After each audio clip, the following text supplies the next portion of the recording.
সন্ধ্যা হবে সকালের এক্সপেক্ট করো না। সকালবেলা তুমি বিশাল আশা নিয়ে বসে থেকে না যে সন্ধ্যা পর্যন্ত বাঁচবা। যদি বাঁচো, সন্ধ্যা পাও, ভালো, আলহামদুলিল্লাহ।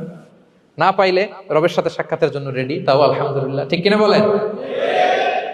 এটা হইতে হবে mindset. Expect less, never be greedy.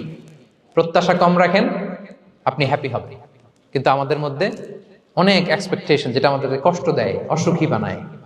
আরো লাগবে, আরো লাগবে। অনেকের মধ্যে, সবার না, অনেকের মধ্যে এই প্রবণতা আছে না নাই? বিশ্বনবী বলেন, লাউ আন্না লিবনি আদম ওয়াদিয়ান মিন যাহাব আহাব্বা ইয়াকুনা লাহু ওয়াদিয়ান। প্রত্যেক বনি আদমকে যদি একটা করে স্বর্ণের পাহাড় বানায় দেওয়া হয় বা উপত্যকা বানায় দেওয়া হয়, সে চাবে আরো একটা স্বর্ণের পাহাড়ের মালিক কিভাবে হওয়া যায়।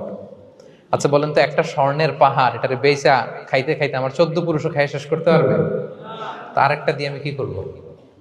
কিন্তু বিষ্ণু অনেকের প্রবণতা আরেকটা চায়, ওয়ালা ইয়ামলা আফাহু ইল্লা তুরাব, কবরের মাটি ছাড়া